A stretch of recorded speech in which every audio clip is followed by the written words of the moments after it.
जय राधा माधव। यह प्रवचन श्री चैतन्य चरितामृत आदि लीला के अध्याय 7 पर श्री श्री राधिका रमन मंदिर नई दिल्ली में श्रील गोपाल कृष्ण गोस्वामी महाराज द्वारा दिया गया।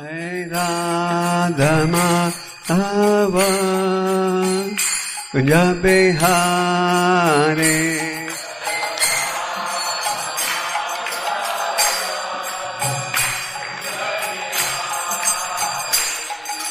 गोपी जाना बालाभ युवराधारी। ओम नमो भगवते वासुदेवाय। ओम नमो भगवते वासुदेवाय। ओम नमो भगवते वासुदेवाय। आज हम चैतन्य चरितामृत की चर्चा करेंगे। चैतन्य चरितामृत में चैतन्य महाप्रभु जी के जीवन की कथा है, उनकी लीलाओं और शिक्षा का वर्णन, और चैतन्य चरितामृत में अनेक गीता और भागवतम के श्लोकों की भी रचना की गई है। वैसे चैतन्य महाप्रभु जी के विषय में 3 प्रसिद्ध ग्रंथ हैं जिनके द्वारा आप ज्ञान प्राप्त कर सकते हो। एक है चैतन्य चरितामृत, जिसकी रचना कृष्णदास कविराज जी ने की। दूसरा है चैतन्य भागवत, जिसकी रचना वृंदावन दास ठाकुर ने की। एक और है चैतन्य मंगल, जिसकी रचना लोचन दास ठाकुर ने की है।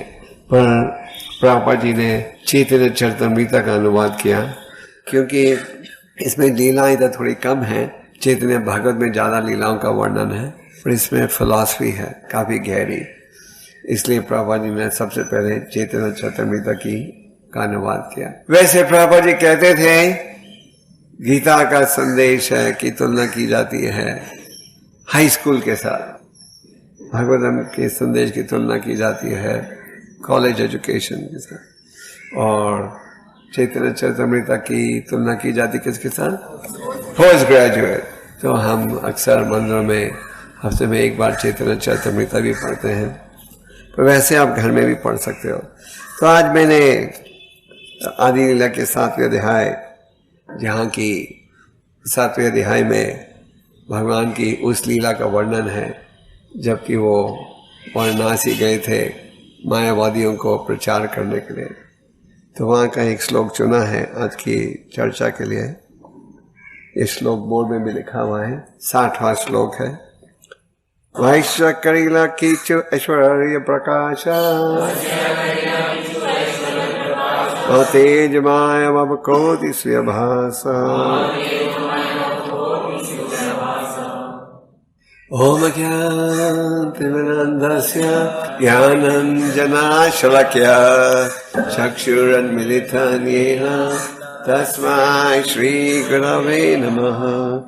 श्रीचैतन्यमनोभीष्टं स्थापितं येन भूतले स्वयं रूपा कदामयं ददाति स्वापदान्तिकं।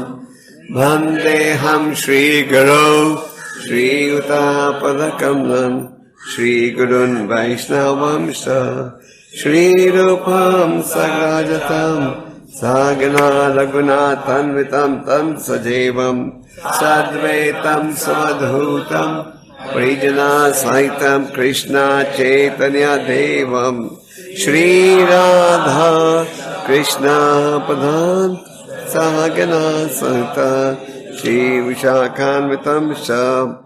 हे कृष्णा करुणा सिंधो दीनबंधु जगतपते गोपेश गोपिका कांत राधा कांत नमोस्तुते। तप्त कंचन गौरांगी राधे वृंदावनेश्वरी प्रणमामि हरे। वंचा कल्पतरुभ्यश्च कृपा सिन्धुभ्यैव च पतितानां पावनेभ्यो। जय श्री कृष्ण चैतन्य प्रभु नित्यानंद श्री अद्वैत गदाधर शिवाचरी गौर भक्त वृंद। हरे कृष्णा कृष्णा कृष्णा हरे हरे, राम राम हरे हरे। जमीन पर बैठने के बाद श्री चैतन्य महाप्रभु ने करोड़ों सूर्यों के समान प्रकाशमान तेज प्रकट करके अपनी योग शक्ति का प्रदर्शन किया। तो परम भगवान जब प्रकट होते हैं तो अपनी दिव्य लीला भी प्रकट करते हैं। और चैतन्य महाप्रभु जी कौन है? स्वयं भगवान है। कई बार लोग पूछते हैं कि इसका क्या प्रमाण है कि वो परम भगवान है? प्रमाण है शास्त्रों का ज्ञान। भागवतम में स्पष्ट रूप से स्थापित किया गया है कि भगवान प्रकट होंगे, किस रूप में, उनके दिव्य लक्षणों का वर्णन है। और ये भी कहा गया है प्रहलाद महाराज जी के द्वारा 7वें स्कंद में कि भगवान प्रकट होंगे गुप्त क्षण अवतार, छुपे अवतार, गुप्त रूप में। वो स्वयं केवल यही कहेंगे कि वो भक्त हैं, पर वो हैं स्वयं भगवान। और उन्होंने अपनी दिव्य लीला भी प्रकट की है। जैसे यहाँ आप क्या पढ़ रहे हो कि उन्होंने करोड़ों सूर्यों के समान प्रकाशमान तेज प्रकट किया। करोड़ों सूर्यों के समान, एक दो के समान नहीं। तो क्यों प्रकट किया, वो है आज का विषय। कि चैतन्य महाप्रभु जी ने करोड़ों सूर्यों का प्रकाश क्यों प्रकट किया और कहाँ प्रकट किया। चैतन्य महाप्रभु जी अवतारित हुए किस लिए, किसका उद्धार करने के लिए? चैतन्य महाप्रभु जी अवतारित हुए किस लिए? पतितों का उद्धार करने के लिए। और कलियुग और भागवतम में कलियुग के प्रजा के लक्षणों का वर्णन है, किस प्रकार लोग दुर्भाग्यशाली हैं, आध्यात्मिक में रुचि नहीं लेते। तो चैतन्य महाप्रभु जी ने शुरू से ही सबको जोड़ा था ये हरि नाम के साथ। और एक समय चैतन्य महाप्रभु जी एकांत में बैठे थे और गोपी गोपी गोपी गोपी गोपी गोपी का उच्चारण कर रहे थे। तो एक संस्कृत का विद्वान वहां था जिसने कहा, गोपी गोपी गोपी गोपी क्यों कहते हो, हरे कृष्ण मंत्र बोलो। तो चैतन्य महाप्रभु जी स्वयं भगवान हैं, श्री कृष्ण चैतन्य राधा कृष्ण नहे आन्या। वो समझ नहीं पाया कि इस भाव से चैतन्य महाप्रभु जी गोपी गोपी का उच्चारण कर रहे थे। वैसे तो चैतन्य महाप्रभु जी ने कहा है कि जो गोपियों की जो सेवा थी इसकी तुलना कोई नहीं कर सकता। गोपियों के मन में सदा एक ही भाव था, भगवान की प्रशंसा, और उसको पूरा करने के लिए किसी प्रकार का कष्ट भी सहने को तैयार थे। जैसे आप वो कथा सुनते हो कि एक समय भगवान को सिर दर्द हो रही थी, तो उन्होंने कहा कि मुझे उद्धव से कि मुझे अपने किसी भक्त की चरणों की धूल ला के दो। जैसे आपको सिर दर्द होती है तो टाइगर बाम या कुछ लगाते हो। तो भगवान ने कहा कि सिर दर्द दूर करने के लिए किसी भक्त के चरणों की धूल ला के दो। तो उद्धव जी गए ब्राह्मणों के पास, योगियों के पास, सबने इनकार कर दिया, ज्ञानियों के पास, क्योंकि कहा जाता है कि आपके चरणों की धूल अगर भगवान को छू दे तो आपके सारे यज्ञ या तपस्या का परिणाम नष्ट हो जाता है। पर जब वो गोपियों के पास गए तो गोपियों ने बड़े उत्साह से दिया। उनके हृदय में ये चिंता नहीं थी कि उनका क्या होगा, उनके हृदय में एक ही भाव था, कृष्ण भगवान की सेवा। तो ये संस्कृत का विद्वान समझ नहीं पाया और महाप्रभु जी की निंदा करने लगा। तो फिर ऐसी स्थिति आ गई कि वो संस्कृत का विद्यार्थी अपने साथियों के साथ महाप्रभु या निमाई पन्ने से लड़ने के लिए आए, लड़ने के लिए लाठियां लेकर। तो महाप्रभु जी ने कहा कि मैं तो प्रकट हुआ हूं पतितों का उद्धार करने के लिए। फिर उन्होंने 24 साल की आयु की समाप्ति पर संन्यास आश्रम ग्रहण किया, क्योंकि भारत में संन्यास आश्रम में मायावादी सन्यासी भी हो उनको भी आदर दिया जाता है। और महाप्रभु जी तो प्रकट हुए थे हर प्रकार की प्रजा का सुधार करने के लिए। तो महाप्रभु जी सन्यास लेकर वाराणसी से गुजरते हुए वृंदावन गए थे। और प्राचीन काल में आज भी शायद मायावादियों का वाराणसी जो था एक प्रकार से कह सकते अड्डा कहते थे अड्डा, वहाँ का मायावादियों का स्थान था वाराणसी। और एक बड़े महान गुरु थे मायावादियों के, जिनका नाम था प्रकाशानंद सरस्वती। प्रकाशानंद सरस्वती संस्कृत के तो बड़े विद्वान थे, पर वो थे मायावादी। मायावादी किसे कहते हैं? कई बार हम पूछते हैं मायावादी किसे कहते हैं, तो वो कहते हैं जो माया में हो। तो एक रूप से फिर हम सभी मायावादी हैं पर शास्त्र में मायावादी शब्द उनके लिए उपयोग किया जाता है जो भगवान के दिव्य रूप को स्वीकार नहीं करते, जो जब भगवान के विग्रह को देखते हैं, आपके मंदिरों में आते हैं और राधा कृष्ण या राधिका रमन जी का विग्रह देखते हैं, तो क्या कहते हैं? देखो ये मूर्ख वैष्णव को ये सोचते हैं इसमें भगवान है, ये तो पत्थर की मूर्ति है।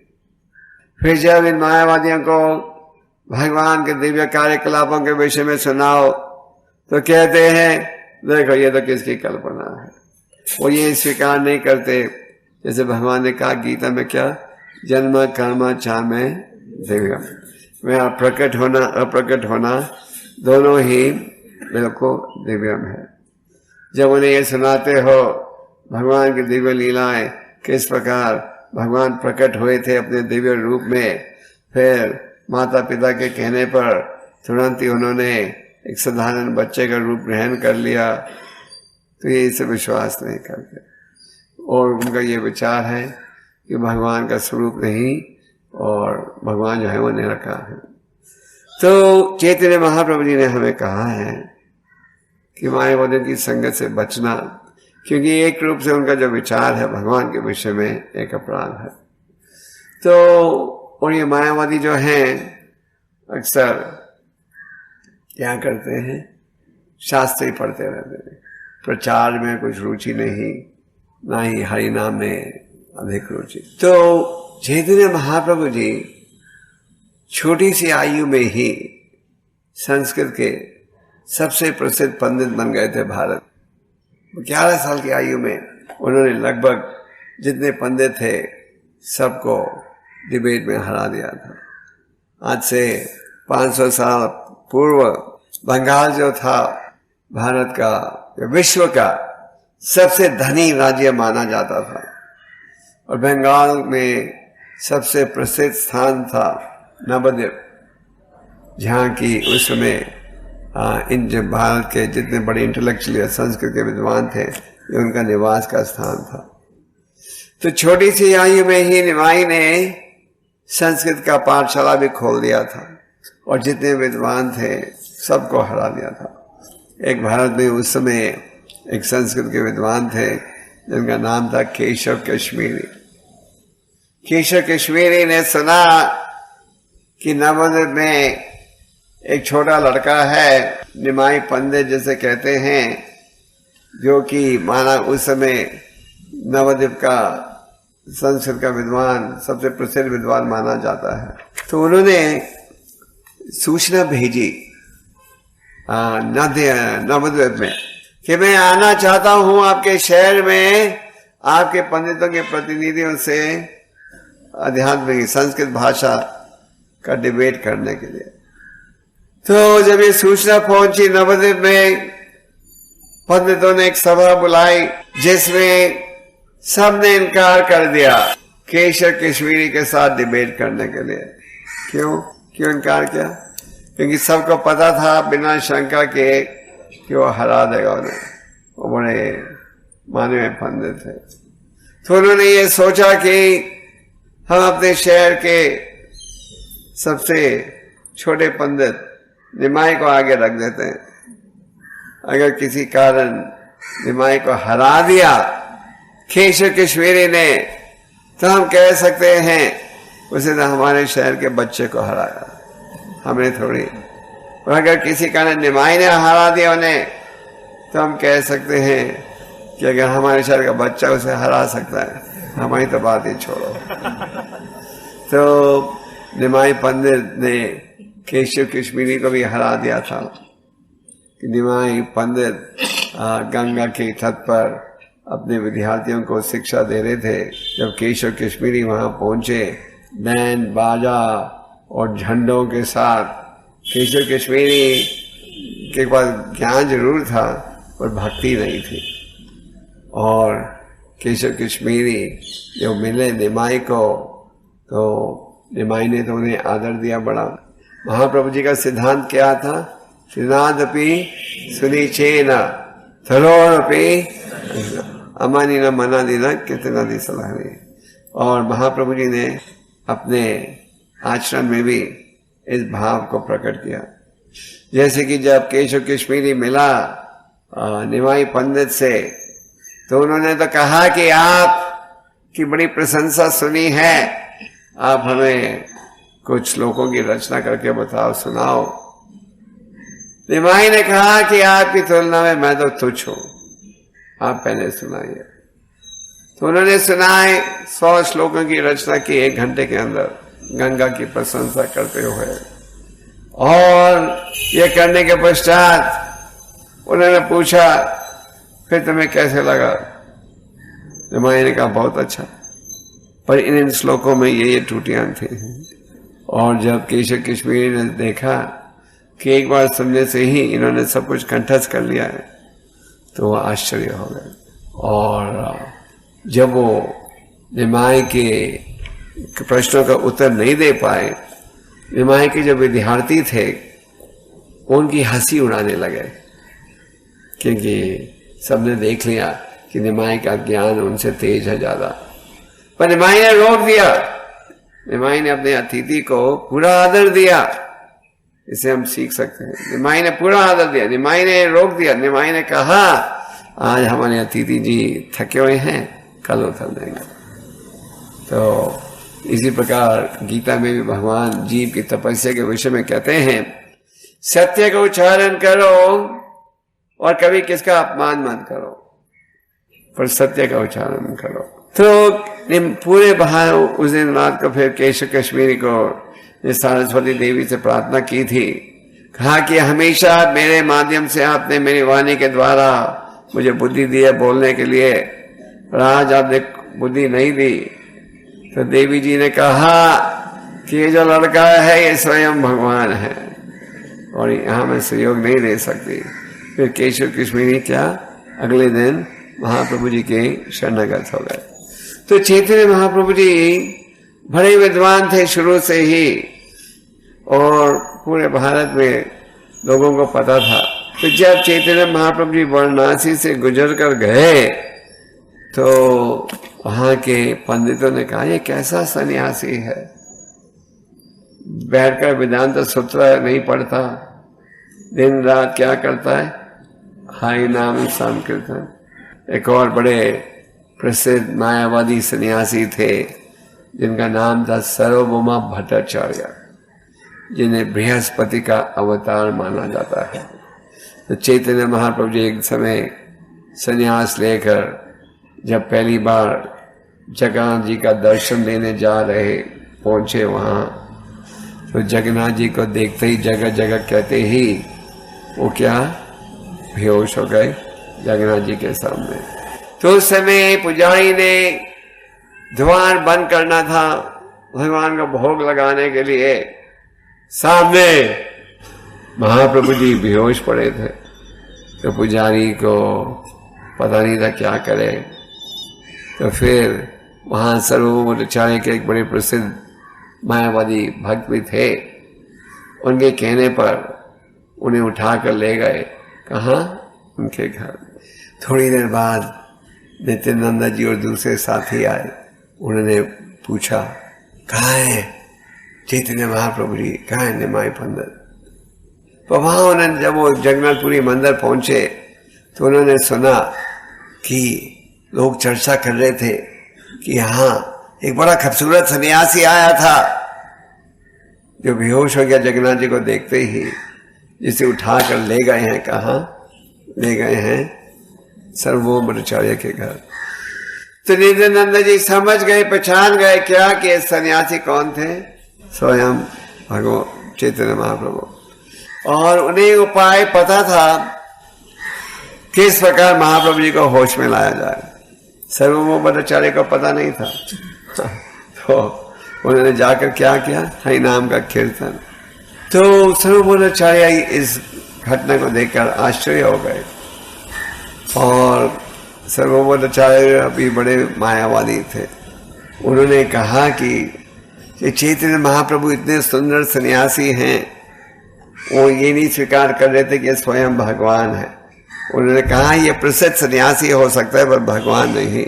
लंबे गोल्डन कॉम्प्लेक्शन, लंबे हाथ, बड़े खूबसूरत थे। भगवान के 6 गुण हैं, उनसे एक है सबसे खूबसूरत। तो ये गुण महाप्रभु जी ने भी प्रकट किया था। तो सर्वभट्टाचार्य ने सोचा कि महाप्रभु जी की सुरक्षा के लिए मुझे उन्हें वेदांत सूत्र का उपदेश देने दो। उस 7 दिन 7 रात उन्होंने क्या किया? उन्हें वेदांत सूत्र का उपदेश दिया। और महाप्रभु ने एक शब्द भी नहीं कहा, कुछ भी नहीं कहा, सिर्फ सुनते गए सुनते गए। फिर 1 हफ्ते के बाद सर्वभट्टाचार्य ने पूछा, अरे भाई आपको कुछ समझ भी आ रहा है? कई बार आप प्रश्न नहीं पूछो तो 2 कारण हो सकते हैं। एक व्यक्ति शर्मा रहा है, दूसरा उसे समझ ही नहीं आया, या तीसरा है वो स्वीकार करता है सब कुछ। तो सर्वभट्टाचार्य ने पूछा, आपको कुछ समझ आ रहा है कि मैं क्या कह रहा हूं? 7 दिन 7 रात सुनते आए हो, कुछ बोला ही नहीं। आप कहोगे 7 दिन 7 रात कैसे सुन लिया लगातार? परीक्षित महाराज को जब भागवत का उपदेश दिया जा रहा था सुखदेव गोस्वामी के जी के द्वारा, वो भी दिन रात सुन रहे थे। वो इतना अमृत अनुभव कर रहे थे कि इसके कारण ना उन्हें प्यास लगी ना भूख लगी। तो फिर सर्वभट्टाचार्य को चैतन्य महाप्रभु जी ने कहा कि इस वेदांत सूत्र ग्रंथ का जो उपदेश है, संदेश है, बिल्कुल clear, as brilliant as the sun. पर आपने अपने भावों से इसे, अपने भावों को जोड़कर, जैसे बादल सूर्य को ढकता है, जो असली संदेश है ढक गया है। फिर दोनों का वार्तालाप आगे चला। एक आत्मा नाम श्लोक है भागवतम का, जिसकी चैतन्य महाप्रभु जी ने रचना की 64 अलग तरीकों से, जिसके द्वारा ये समझ गए क्या ये स्वयं भगवान है। फिर चैतन्य महाप्रभु ने क्या किया? एक और दिव्य लीला प्रकट की, अपना दिव्य सद्भुज का रूप प्रकट किया। सद्भुज का रूप वो है 6 हाथों के साथ। तो या तो आप आज के श्लोक में पढ़ रहे हो कि किस प्रकार चैतन्य महाप्रभु जी ने करोड़ों सूर्यों के समान प्रकाश प्रकट किया, पर महाप्रभु जी तो स्वयं भगवान हैं। शुरू से ही वो दिव्य लीला प्रकट करते आ रहे थे। तो फिर सर्वभट्टाचार्य भी बड़े उच्च कोटि के वैष्णव भक्त बने। तो ये बनारस में जो मायावादी सन्यासी थे, वो दिन रात चैतन्य महाप्रभु जी की आलोचना करते थे। क्या सन्यासी है, पंडित है, नाचता है, गाता है पागलों जैसे। जैसे हम लोग जब हरि नाम संकीर्तन में जाते हैं कई बार, तो कई लोग तो साथ देते हैं, स्वीकार करते हैं ये तो भगवान का गुणगान है, इसको सुनने में लाभ ही लाभ है। कई क्या कहते हैं, देखो ये पागल लोग नाचते हैं, गा रहे हैं, हमारे धर्म की बेइज्जती कर रहे हैं, ये नाच। आप बोल क्लबों में नाचते हो, नाच सकते हो, और भगवान का नाम लेकर नाचना पाप बन जाता है। तो ये जो प्रकाशानंद सरस्वती उनके जो भक्त थे, उन्हें ये देखकर वो आश्चर्य हो गए थे कि सन्यासी है, वेदांत सूत्र पढ़ने के बजाय नाचता है, गाता है पागलों जैसे। और वाराणसी में जब चैतन्य महाप्रभु जी आए, एक भक्त के घर में रहे जिनका नाम था चंद्रशेखर आचार्य। चंद्रशेखर आचार्य उस समय की दृष्टि से शूद्र या नीची जाति के माने जाते थे। आजकल रोज अखबारों में आप पढ़ते हो ऊंची जाति नीची जाति, है ना। एक जमाना था कि ऊंची जाति कहलाने से ज्यादा सुविधा थी।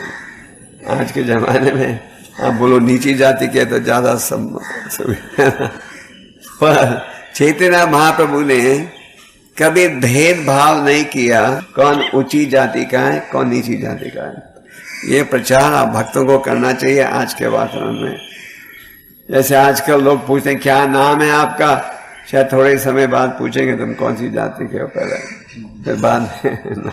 तो चैतन्य महाप्रभु जी चंद्रशेखर आचार्य के घर में निवास कर रहे थे, हालांकि वो नीची जाति के थे।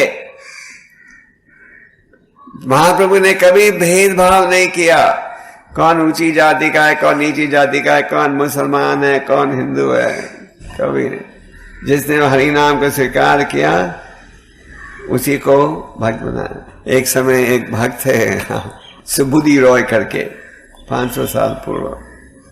तो सुबुद्धि रॉय पहले थे बहुत बड़े जमींदार। उनका एक नौकर था जिसका नाम था हुसैन शाह। एक दिन नौकर ने कुआं खोदते हुए कुछ गलती की, तो सुबुद्धि रॉय ने प्रेम से और गुस्से में कुछ मारा उन्हें, जिसके कारण एक निशाना रह गया उनकी पीठ में। तो फिर थोड़ी देर बाद चापलूसी करके हुसैन शाह बन गया बड़ा जमींदार, सुबुद्धि रॉय बन गए गरीब। तो एक दिन हुसैन शाह, बाद में वो बन गए नवाब। एक दिन नवाब हुसैन शाह की पत्नी ने देखा कि उनके पति के पीठ में एक निशाना है। तो उन्होंने पूछा है ये निशाना कहां से आया? तो उन्होंने पूरी कथा सुनाई किस प्रकार बचपन में उन्होंने गलती की थी और जिसका ये परिणाम हुआ कि सुबुद्धि रॉय ने उन्हें मारा था हल्का सा। तो पत्नी ने कहा अब तो तुम राजा बन गए हो, खत्म कर दो इसे। सुबुद्धि रॉय, हमें कौन रोक सकता है? तो हुसैन शाह ने कहा ये तो शोभा नहीं देगा, उसने मुझे पुत्र के समान पाला था और अगर डांटा भी तो मेरे सुधार के लिए डांटा, मैं उसे खत्म नहीं कर सकता। तो पत्नी ने कहा कम से कम उसे मुसलमान तो बना दो। उसने कहा ये करो, ये संभव है। उन दिनों में क्या था रिवाज, अगर आपने किसी मुसलमान के घर में खा लिया या उनके यहाँ नौकरी स्वीकार कर ली या उनकी बाल्टी से एक बूंद पानी भी यहाँ पर गिर गया तो खत्म, बन गए मुसलमान। तो हुसैन शाह ने बाल्टी से थोड़ा पानी फेंका सुबुद्धि रॉय पर, जिसके कारण समाज में सबने कहा अब तो मुसलमान बन गए, हमारे घर में नहीं रह सकते। घर वालों ने भी बाहर कर दिया। तो एक रूप से तो सुबुद्धि रॉय ये देखकर खुश हो गए थे। उन्होंने कहा चलो अभी भगवान के शरणागत होंगे। तो उन्होंने बनारस के कई पंडितों को पूछा कि अभी मुझे इस स्थिति में क्या करना चाहिए। तो कईयों ने तो कहा उबलते हुए घी को पीकर आत्महत्या कर लो, उबलते हुए घी को पीकर। फिर ये सुबुद्धि रॉय आए महाप्रभु जी के पास वाराणसी में। जब महाप्रभु जी वाराणसी में आए थे तो फिर उन्होंने उनसे पूछा क्या करना चाहिए इस स्थिति में। तो महाप्रभु ने कहा ब्रज में जाओ और हरि नाम का उच्चारण करो। फिर वो ब्रज में आए और वहां हरि नाम का उच्चारण कर रहे थे। और ब्रज में आकर उनका छोटा सा धंधा था वो, जिसमें वो सूखी लकड़ी लाते थे मथुरा से और महीने में 2 पैसा कमाते थे। आप लोग तो शायद 1 सेकेंड में 2000 कमाते होंगे, वो 2 पैसा कमाते थे महीने में। 2 पैसे में से 1 पैसा वो खर्चते थे जो विधवा औरतें आती थी उड़ीसा बंगाल की वृंदावन में, उनकी सेवा में, और वैष्णव की बहुत सेवा करते थे। तो ये उदाहरण मैंने केवल आपको दिया ये बताने के लिए कि चैतन्य महाप्रभु ने किस प्रकार समाज का सुधार किया। जो छूत छात, ऊंची जाति नीची जाति, ये सब जो उस समय रिवाज था हिंदुओं में, महाप्रभु ने इसका विरोध किया और लोगों को भक्ति के आधार पर उनको सुधारा। तो इसी प्रकार ये रह रहे थे चंद्रशेखर आचार्य के घर में, जो कि थे नीची जाति। तो हालांकि वो नीची जाति के थे, उस समाज में इतना छूत छात था, ऊंचा नीचा, महाप्रभु ने इसकी परवाह नहीं की। और एक और भक्त था उस समय जिसका नाम था तपन मिश्रा। तो तपन मिश्रा जो थे वो भी उच्च कोटि के वैष्णव थे। और चैतन्य महाप्रभु जब तपन मिश्रा और चंद्रशेखर आचार्य महाप्रभु जी की निंदा सुनते थे तो उन्हें ये अच्छा नहीं लगता था। तो महाप्रभु शास्त्र में कहा गया है कि हमें वैष्णव अपराध से बचना चाहिए, वैष्णव निंदा से बचना चाहिए। सब शास्त्र के अनुसार अगर आप वैष्णव निंदा सुन रहे हो तो 3 उपाय हैं। पहला उपाय तो है आप हरा दो उसे, डिबेट करके। कोई कुछ कह रहा है, कुछ आप डिबेट करके उसे हरा दो, है ना, ये है सबसे बेहतर। और अगर आप हरा नहीं सकते तो क्या करो, स्थान छोड़कर चले जाओ किधर हो। वो भी नहीं कर सकते तो एक तीसरा उपाय है, शायद इतनी बड़ी सभा में उसकी चर्चा नहीं करनी चाहिए। क्या है वो तीसरा उपाय? हाँ, आत्महत्या। वो मत करना, हम वो स्थान छोड़ के हमें मुसीबत में डालोगे। तो तीसरा उपाय है, अगर आप हरा भी नहीं सकते, छोड़ के भी नहीं जाना चाहते, मतलब ये है कि सुनने की बजाय आत्महत्या करना ज्यादा बेहतर है। अर्थ उसका ये है, ये नहीं कि आप आत्महत्या करो। तो तपन मिश्र के ये चंद्रशेखर, इन्हें बड़ा दुख हो रहा था। ये सन्यासियों द्वारा महाप्रभु जी की निंदा सुनते थे। उन्हें पता था कि चैतन्य महाप्रभु जी स्वयं भगवान है, उनके मन में कोई शंका नहीं थी। तो वो आए महाप्रभु जी के पास कहने के लिए कि ये मायावादी सन्यासी दिन रात आपकी निंदा कर रहे हैं। निंदा इस दृष्टि से, वो कहते थे ये संस्कृत के इतने बड़े विद्वान हैं, क्या पागल जैसे नाचते हैं गाते हैं, हमारे साथ बैठकर वेदांता पढ़ो। ये है जीवन का असली लक्ष्य। तो महाप्रभु जी को उन्होंने कहा आप चलिए उन सन्यासियों की सभा में उन्हें मिलने के लिए। तो आज के जमाने में कई व्यक्ति दावा करते हैं भगवान के अवतार है ना, तो आपको उनकी परीक्षा लेनी चाहिए। आप कहो हम मानते हैं भगवान के अवतार हो, तो चलो आप कोई दिव्य लीला तो पकड़ करके बताओ, या कृष्ण लीला की नकल करो, या चैतन्य महाप्रभु जी की लीला की नकल करो, पर कुछ तो करके दिखाओ, कुछ तो चमत्कार दिखाओ, है ना। आज के जमाने में कुछ चमत्कार करके प्रभुपाद जी कहते थे एक रसगुल्ला पैदा कर दे तो हम उसका अवतार मान लेते हैं। पर अवतार उसे मानो जिनका शास्त्र में प्रमाण हो और जो कि दिव्य लीला भी प्रकट कर पाए। तो चैतन्य महाप्रभु जी ने दिव्य लीला या प्रकट की। उन्होंने करोड़ों सूर्य के समान प्रकाशमान तेज प्रकट किया, अपनी योग शक्ति का प्रदर्शन किया। और महाप्रभु ने इन सन्यासियों को प्रणाम किया। स्वयं भगवान थे तो महाप्रभु ने उनको प्रणाम किया पहले। तो इसे क्या स्थापित किया? त्रिनादपि सुनिचेना। महाप्रभु जी ने कहा है कि अगर आप सदा निरंतर भगवान के नामों का उच्चारण करना चाहते हो तो इस श्लोक के संदेश का पालन आवश्यक है। त्रिनादपि सुनिचेना। आप लोग ने इस श्लोक हजारों बार सुना होगा, पहली बार तो आपको नहीं सुना रहे, पर अगर आप शास्त्रों को पढ़ो और प्रभुपाद जी के तात्पर्य को पढ़ो तो आप देखोगे लगभग 30 से 34 तात्पर्य में इस श्लोक के भाव का वर्णन है। क्यों? क्योंकि बार बार सुनने से हमारे मन में शायद ये बैठे, हमारे हृदय में। तो चैतन्य महाप्रभु ने क्या कहा, त्रिनादपि सुनिचेना, अपने आप को घास से भी ज्यादा पति। घास के सिर पर सब चलते हैं तो वो कभी आपका अपमान नहीं करता। पेड़ से भी ज्यादा सहनशील, अमानी ना मना देना, दूसरों को आदर दो बिना किसी आदर की उम्मीद किए हुए। अमानी ना मना देना, व्यक्ति को सदा दूसरों को आदर देना चाहिए बिना ये उम्मीद रखे हुए कि मुझे भी इसके बदले में आदर प्राप्त होना चाहिए। तो महाप्रभु ने इन सन्यासी को प्रणाम किया और फिर बैठे कहाँ, गंदे स्थान में, जहाँ की लोग अपने पैरों को धोते हैं, हाँ उस स्थान में जाके बैठे। तो जब इन मायावादी सन्यासियों ने देखा करोड़ों सूर्य का प्रकाश हाँ प्रभु जी के चेहरे से निकल रहा है, तो वो देखकर आश्चर्य हो गए।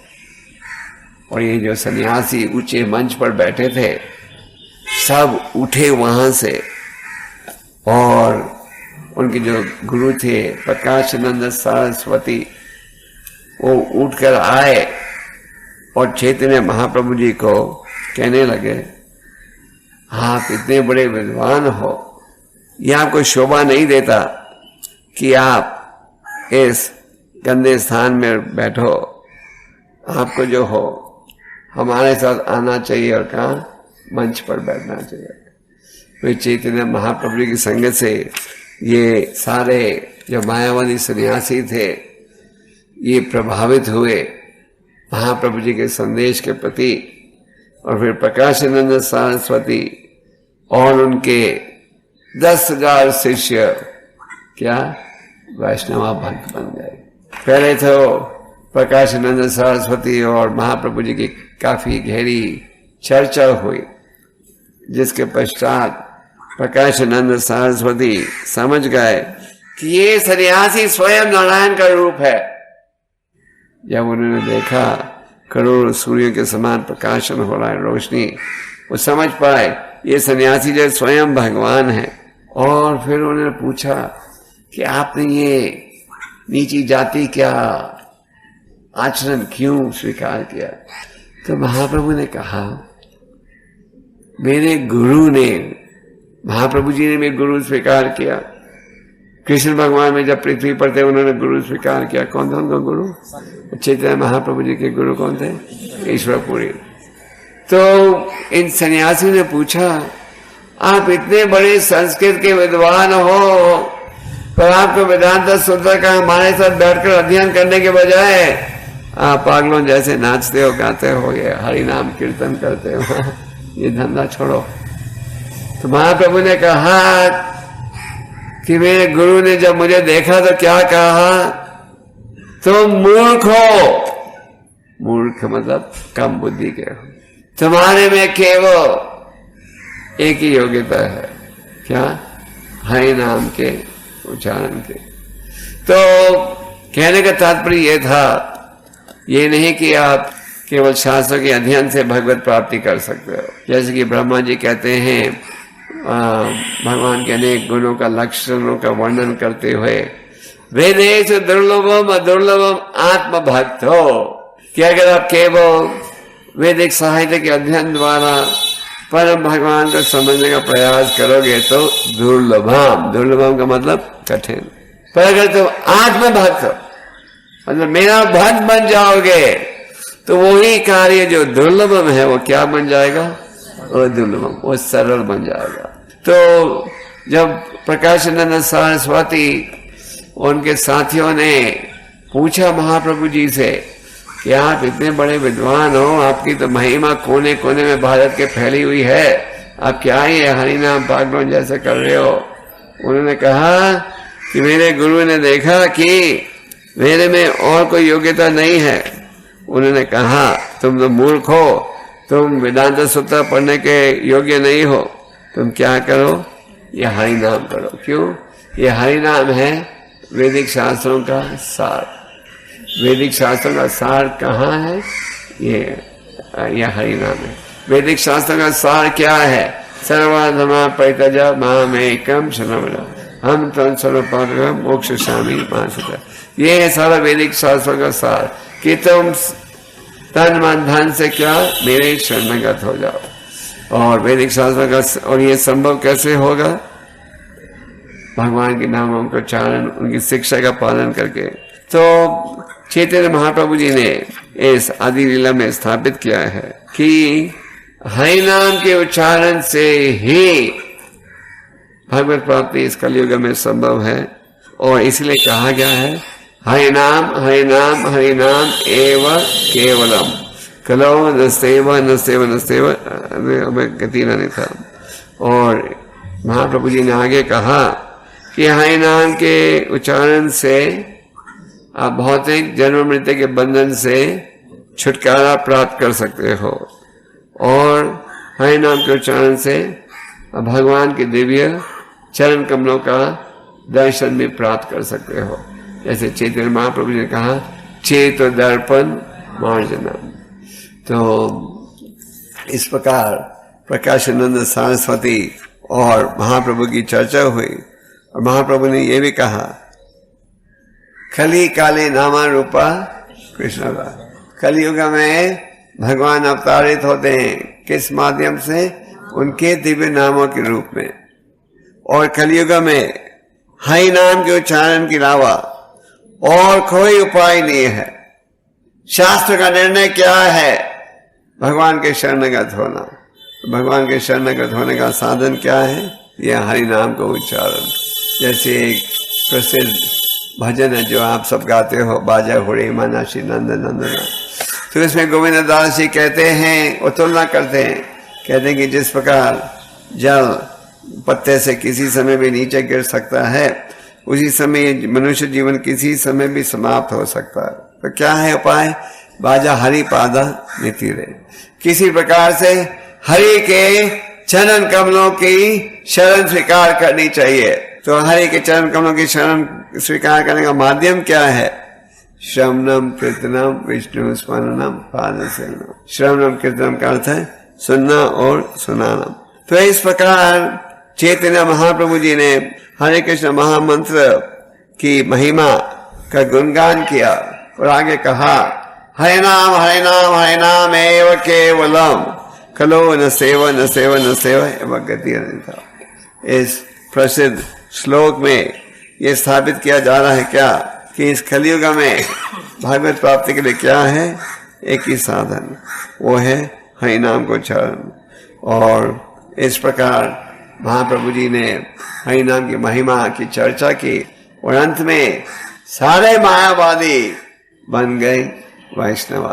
और फिर सब के सब महाप्रभु जी के साथ वाराणसी की गलियों में गए हरि नाम पे है। जब दक्षिण भारत की यात्रा कर रहे थे तो एक समय फिलोसफिकल डिबेट में उन्होंने एक बुद्धिस्ट को हराया था।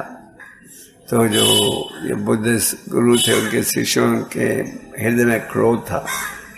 उन्होंने सोचा कि उन्होंने योजना बनाई इसका बदला लेने के लिए। तो अगले दिन वो आए, कहने लगे कि हम आपके लिए महाप्रसाद लाए हैं, अब ये महाप्रसाद को स्वीकार कीजिए। असल में वो सड़ा हुआ खाना था जो उन्होंने एक पीतल की थाली में देकर अर्पण करने गए महाप्रभु जी को इस विचार से कि उनकी बेइज्जती करें। तो जैसे ही वो पीतल की थाली अर्पण कर रहे थे, एक बाज ऊपर से आई जिसने वो सड़ा हुआ खाना तो उठा लिया, खा लिया और पीतल की थाली को फेंका और गिरी कहाँ? गुरु के सिर पर। जब वो पीतल की थाली गिरी गुरु जी के सिर पर तो गुरु जी बेहोश हो गए, बूढ़े थे। तो जो शिष्य थे उनके हृदय में दुख हुआ, पछतावा हुआ, ये सोचने लगे कि हमारे अपराधों का ये परिणाम है। तो सब गए चैतन्य महाप्रभु जी के पास माफी मांगने के लिए। उन्होंने ये स्वीकार किया कि दोषी विचार के कारण वो हैं, पर कहा कि किसी प्रकार से हमारे गुरु जी को जीवित कर दो, बेहोश पड़े। महाप्रभु ने कहा जाकर उनके कानों में क्या? ये हरि नाम सुनाओ। तो महाप्रभु जी पति अवतारित हैं किस लिए? पतितों का उद्धार करने के लिए। और महाप्रभु जी ने इस विषय पर बल दिया क्या कि हमें हरि नाम का उच्चारण करना चाहिए। तृतीय अध्याय तो विष्णु त्रेतयो यजतो मुखे द्वापरे प्रचयाम कलो तधारी कीर्तना। तो ये श्लोक भागवतम का है जिसमें कहा गया है कि सतयुग में भगवत प्राप्ति का साधन था भगवान का चिंतन। द्वापर युग में भगवत प्राप्ति का साधन था क्या? यज्ञ। और द्वापर युग में यज्ञ का साधन था भगवान के आचार्य विग्रह की उपासना। और कलयुग में वही लाभ प्राप्त हो सकता है कैसे? हरि नाम के उच्चारण के द्वारा। तो कृष्णदास कांवड़राज जी कहते हैं कि चैतन्य महाप्रभु जी की कृपा से कठिन कार्य भी सरल बन जाता है। उनकी कृपा के बिना सरल कार्य भी कठिन हो जाता है। और कृष्णदास कांवड़राज जी कहते हैं कि उनकी कृपा से गूंगा व्यक्ति बोल सकता है, बहरा व्यक्ति सुन सकता है, अंधा व्यक्ति और लंगड़ा व्यक्ति चल नहीं पहाड़ों के पार जा सकता है, वो ज्यादा कठिन है। तो हमें चैतन्य महाप्रभु जी की शिक्षा का भी अध्ययन करना चाहिए जो कि चैतन्य चरितामृत में प्राप्त होती है। तो इस प्रकार चैतन्य महाप्रभु जी ने पूरे भारत में जहां भी यात्रा की सबको आकर्षित किया कृष्ण भक्ति के प्रति। तो एक समय जब चैतन्य महाप्रभु जी दक्षिण भारत की यात्रा कर रहे थे तो एक भक्त था जिनका नाम था वासुदेव विप्र। इस भक्त को कोढ़ की बीमारी थी, इतनी गहरी बीमारी, उनके शरीर से सदा पस निकलते रहती थी और वो पस के साथ इतनी बदबू आती थी कि कोई उनके सामने आता भी नहीं था। अगर वो सड़क के बाएं तरफ में चल रहे हैं तो सब दाएं तरफ चले जाते थे, इतनी बदबू आती थी। तो चैतन्य महाप्रभु जी ने एक समय उस कुर्मा को, उस वासुदेव विप्र को गले, इस प्रकार हम सदा क्या रहेंगे? हमारी बीमारी भी समाप्त हो गई और वो बदसूरत शरीर तुरंत ही खूबसूरत बन गया। और फिर पर वासुदेव विप्र ने कहा पहले तो मैं इतना बदसूरत था कि मेरे पास कोई आता भी नहीं था, सब मेरे से दूर भागते थे। प्रभु आपकी कृपा से मैं एक नौजवान खूबसूरत युवक बन गया हूँ। अब मेरे मन में घमंड नहीं आ जाए। अक्सर धन हो तो आप घमंडी बन जाते हो, या खूबसूरत हो या भौतिक ज्ञान हो, तो इन सुविधाओं के प्रभाव से व्यक्ति घमंडित बन सकता है। तभी इतना खूबसूरत बन गया था कि उनके मन में भय था कि मैं कहीं घमंडी नहीं बन जाऊं। तो उन्होंने महाप्रभु से पूछा अभी मुझे ये शिक्षा दो कि मैं सदा हम्बल कैसे रहूं, निम्रत भाव से कैसे सेवा करूं। महाप्रभु ने कहा always share Hare Krishna and preach the glories of Hare Krishna. हमेशा हरि नाम का उच्चारण करो, वो हरि नाम की महिमा का प्रचार करो। इस प्रकार तुम सदा निम्रत विचार से सेवा करते रहोगे। तो प्रभुपाद जी इसके तात्पर्य में कहते हैं तो ये है चैतन्य महाप्रभु जी का संदेश और आदेश सबके लिए।